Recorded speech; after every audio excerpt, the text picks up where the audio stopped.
31 years ago this week, on June 2nd, 1983, the finals of what was called the first ever IWGP League were held in New Japan Pro Wrestling. IWGP, for those who don't know, stands for International Wrestling Grand Prix.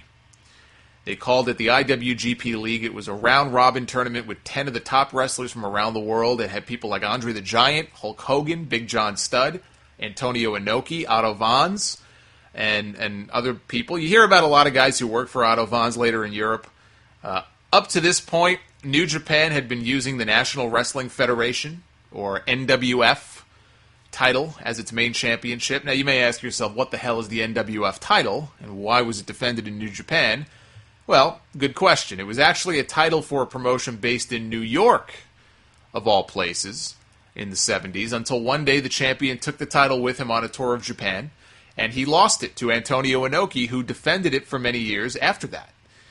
Inoki later gave up the belt, and they came up with this IWGP League deal that he entered himself into, which allowed them to get away from having to use the NWF title. Anyway, Hogan and Inoki ended up tied at 37 points in this round robin.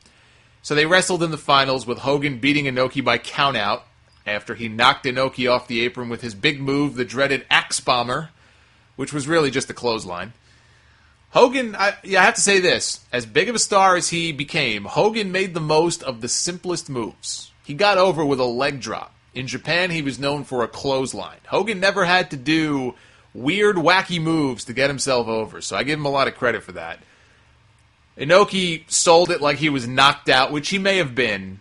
There's always been debate about whether or not he was really knocked silly. One legend has it that Hogan legit knocked him out and only won because they were forced to change the finish. Inoki had given up his NWF title to be in this tournament, and the belief was that he was winning the whole thing, and that didn't happen. I think most people believe it was all part of the plan, which is what I tend to believe.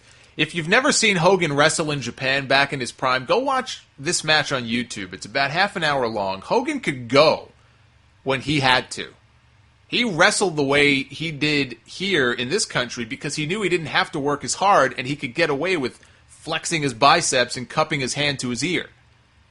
And he still had 8 back surgeries and a hip replacement. So yeah, the human anatomy was not made for professional wrestling. I'm pretty sure Hogan got a belt. I think it was the IWGP belt, even though the title itself, it only goes back to about 1987. The idea was that you win the IWGP League, and you are considered the best wrestler in the world. You're the guy to beat. It wasn't really a championship, per se, until 87.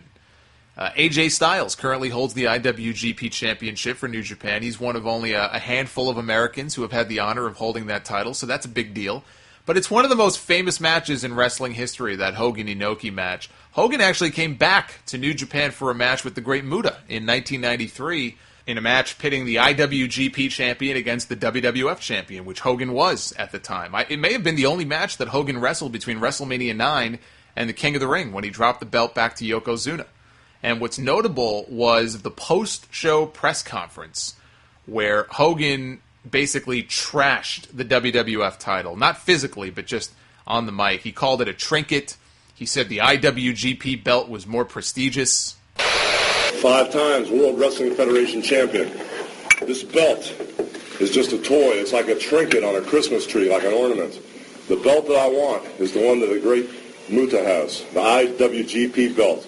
Because when Hulk Hogan wins the IWGP championship, which he should have right now, it will prove that New Japan Pro Wrestling and Hulk Hogan is the greatest partners in the world, because I want all the great wrestlers to come to me, and I want them to come to Japan where I can wrestle and not bullshit. I want to wrestle and prove that I'm the best. Killer Ken, there's an old saying in the United States of America, and that you cannot teach an old dog new tricks.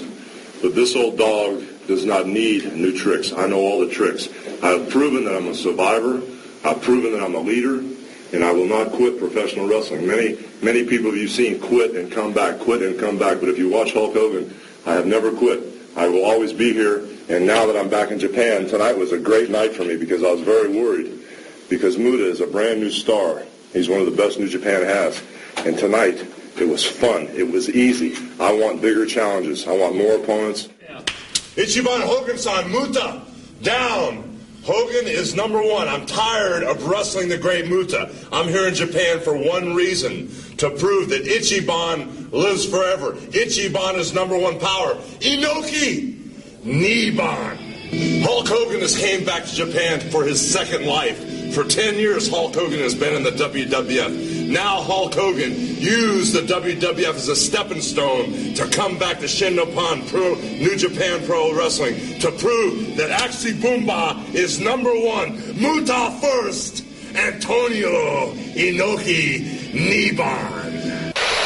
Even his interviews in Japan were different. Hogan knew his audience. He knew the Hulkamania shit wouldn't fly over there the way it does over here.